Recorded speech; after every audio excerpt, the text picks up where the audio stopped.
El capitán Sergio Castro ya está conectado con nosotros, Gonzalo, así que podamos empezar, por favor.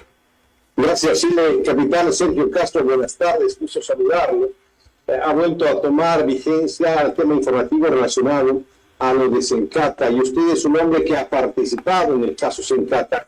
Quisiéramos que usted me recapitule todo lo que ha ocurrido, los culpables, los responsables que usted ha visto en su momento en esta actuación. Capitán, lo estamos escuchando. Buenas tardes.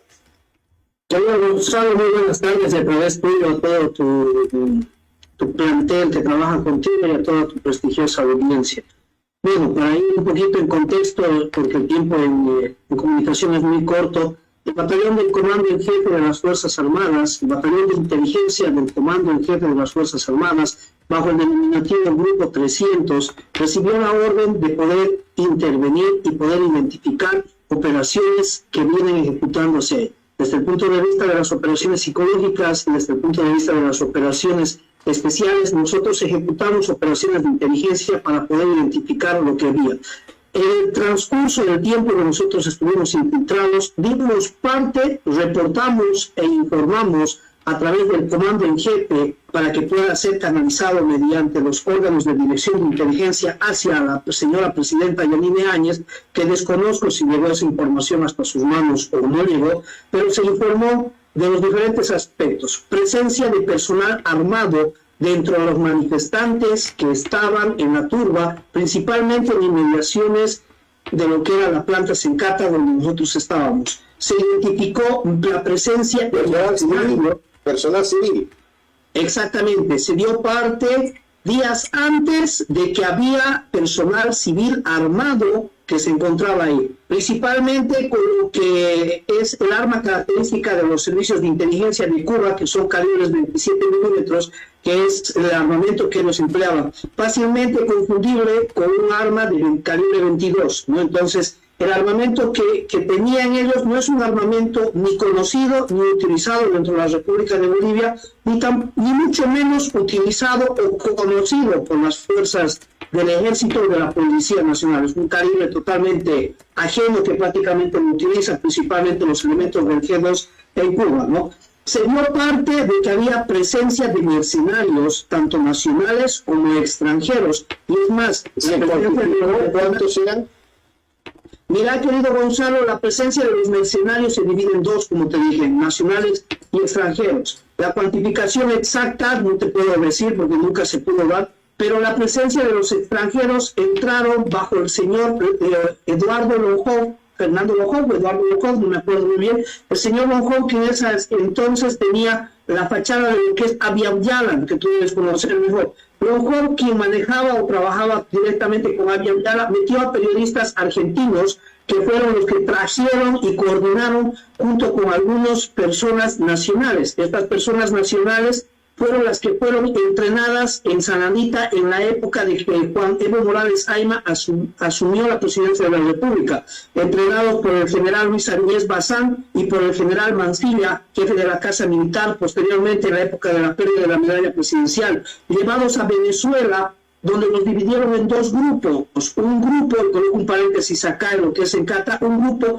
que fue entrenado por las Fuerzas Especiales Venezolanas, la guerrilla del ELN de Venezuela, la Dirección de Contrainteligencia Militar de Venezuela, y el otro grupo que recibió una capacitación técnica por lo que es la UNIORE. La Unión de Recintos Electorales, una comisión que se creó en Caracas, Venezuela. Casualmente, y coloco aquí otro paréntesis, casualmente la UNIORE fue el mismo organismo internacional que participó en la creación del CIDEPRE en las elecciones del 2025, y fue la UNIORE, una misión venezolana que estuvo como observador electoral en estas elecciones del 2025. Por eso es importante la identificación de los mercenarios que fueron entrenados en San Anita, llevados a Venezuela y posteriormente llevados a Irán, donde hicieron un curso de contrainteligencia para poder crear la FETIC en Bolivia, con toda la relación que existe. Volviendo al tema de Sencata, nosotros identificamos a esos mercenarios que estaban bajo la fachada de periodistas en lo que es Eduardo Lonjón en el canal Aviam Yalan.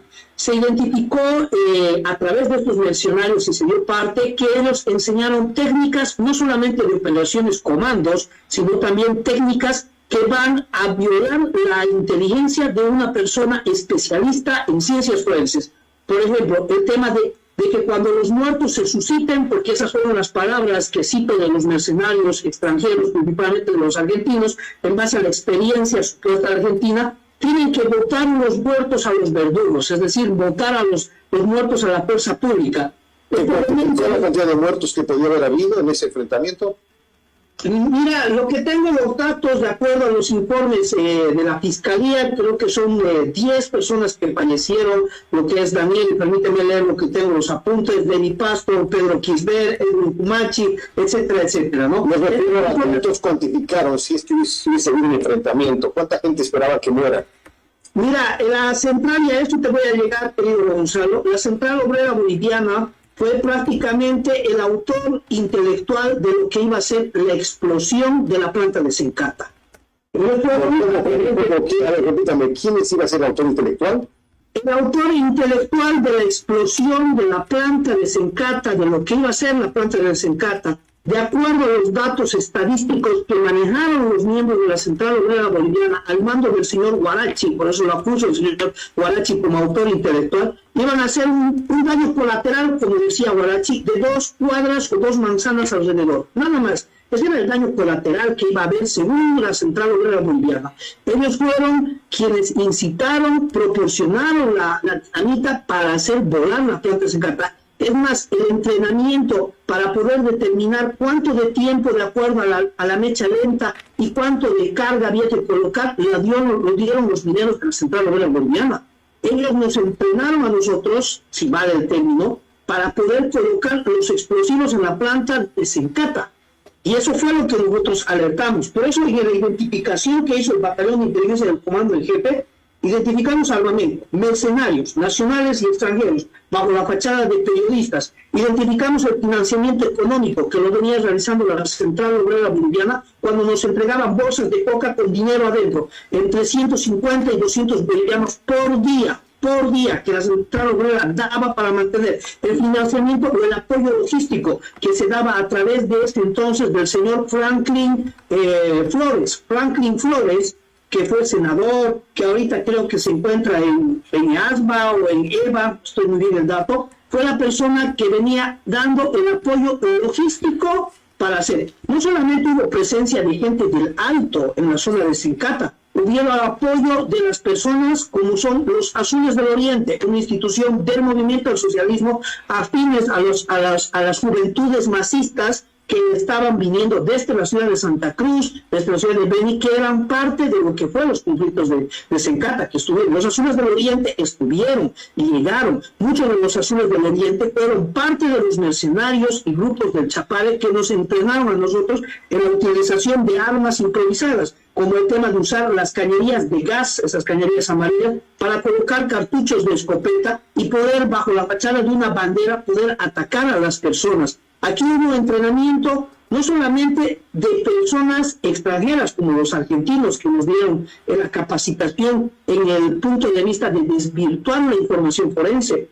El levantar los muertos y votar hacia la fuerza pública es una técnica que se vino utilizando por la guerrilla colombiana con la implementación de lo que se denominan los falsos positivos y el grupo paramilitar que viene bien. O sea, es una técnica que nace en Colombia, pero fueron ellos quienes aprendieron esta técnica en Venezuela cuando Evo Morales creó los mercenarios en Bolivia, bajo el mando del general Añez y bajo el mando del general Ojoloco Mancilla. Esas dos personas son claves para poder identificar qué es lo que está pasando aquí.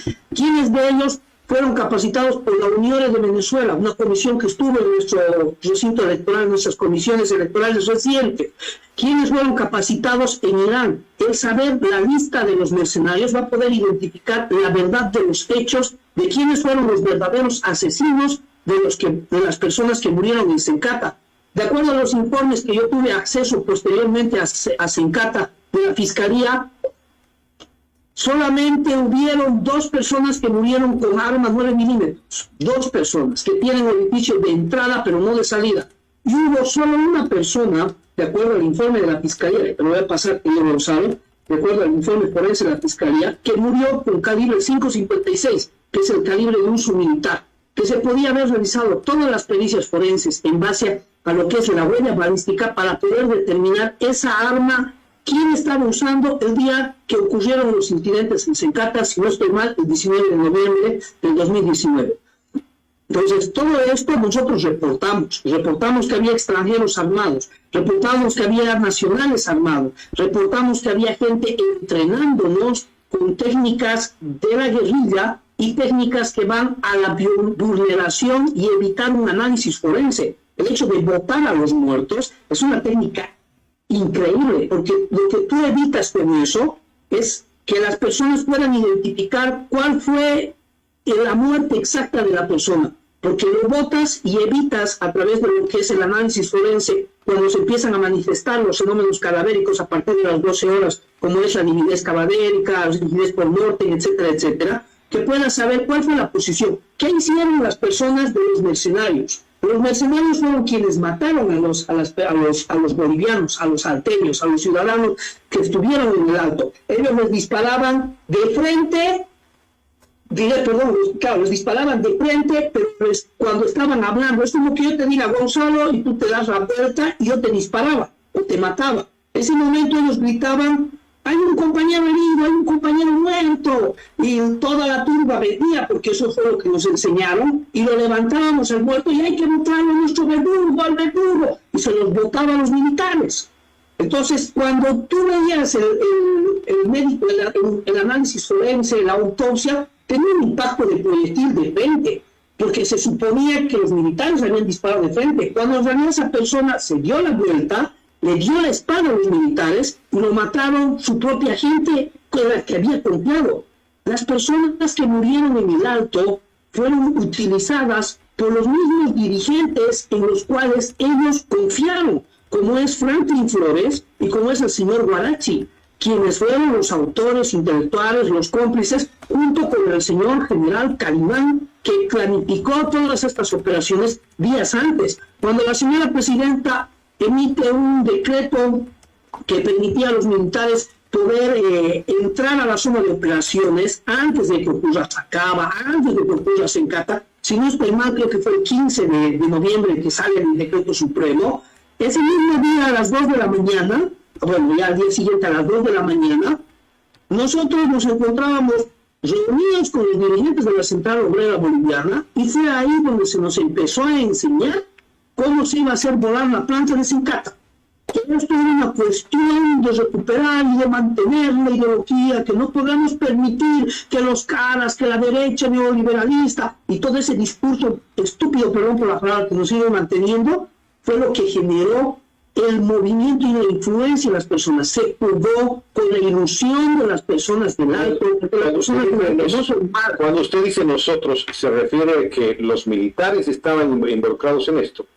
No, cuando hablo de nosotros, hablo del grupo de inteligencia, principalmente mi persona, que se encontraba infiltrada dentro de las operaciones que el movimiento del socialismo viene ejecutando o vino ejecutando en 2019 en Sencata. Cuando hablo de hablamos... ¿Quién era el operador intelectual de todo esto? El operador intelectual ha sido Guarachi, la persona que ha coordinado y que le ha dado las órdenes para que ejecute todo esto. Guarachi ha sido el embajador de Cuba en Venezuela, el coronel de inteligencia militar de carrera, especialista en inteligencia, el Gallo Zamora, quien bajo la fachada diplomática ejerció funciones de dirección de comando de los órganos de inteligencia. Él manejaba Zúñiga, manejaba el comandante en jefe de ese entonces, Calimán, manejaba la Central Obrera Boliviana, y todo bajo la venia del gobierno. Y es lo mismo que viene aconteciendo ahora. El que manejó con las operaciones fue Cuba. ¿Qué tiene que ver la familia Linera, la familia Morales en este tema? Mira, el tema de hablar de contextos de la familia y de no, es prácticamente hablar del tema de lo que ocurrió en Sencata. No te puedo hablar y generalizar, como decía Kierkegaard, no se puede contestar una pregunta generalizando, pero sí puedo hablar de un solo individuo de la familia Linera y de un solo individuo de la familia Morales. Evo Morales y Álvaro García Linera, quienes sabían todo lo que iba a pasar, el relevo, el show de la despedida.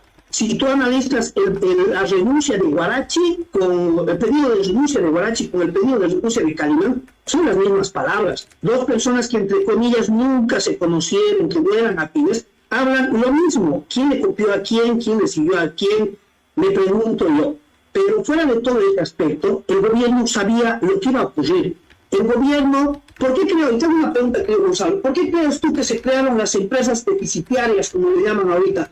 Empresas como que la fábrica de Quipus, la empresa de papas fritas. Era Franklin Flores, que ahorita está dentro de una de esas empresas que no sirven para nada en Bolivia actualmente, no me acuerdo en cuál empresa está, quien proporcionaba el apoyo logístico. Las empresas fantasmas o las empresas inútiles en Bolivia sirvieron para eso. Para ese entonces, no sé si seguirán funcionando de esa manera, pero en 2019, podemos ver, las empresas que se crearon eran para sostener la lucha y para poder financiar o apoyar logísticamente a las personas que desplazaban ellos. Porque el mover una persona no es gratis. A nosotros nos daba la central obrera boliviana, porque ellos eran los que traían, en hojitas de coca, en las bolsas de coca plata, en 350 o 200 días.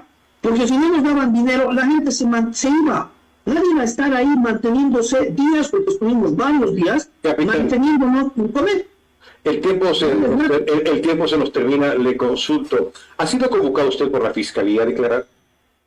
Mira, querido Gonzalo, yo no tuve la oportunidad y he solicitado, creo que incluso en tu programa, en varias oportunidades, que pueda declarar ante la Fiscalía la verdad de los hechos, que se pueda incluir dentro del proceso de la Fiscalía de Sencata al general Luis Aguiñez Bazán, porque él sabe quiénes fueron entrenados, al general Mancilla, porque él sabe quiénes fueron entrenados. El hecho de descubrir las personas que fueron entrenadas en 2005, llevadas a Irán, a Venezuela, por la Unión que estuvo en Bolivia, etcétera, etcétera, va a poder determinar incluso muchas cosas irregulares en Bolivia, fraude electoral, va a poder determinar la verdad de los hechos de Sacaba, de Sencata. He solicitado en muchas oportunidades poder declarar los informes que yo presenté. La persona que estuvo al mando y que declaró esto y que declaró cobardemente o vilmente o servilmente fue el comandante de la compañía de inteligencia accidental, el mayor Adalid Becerra, quien solamente declara del general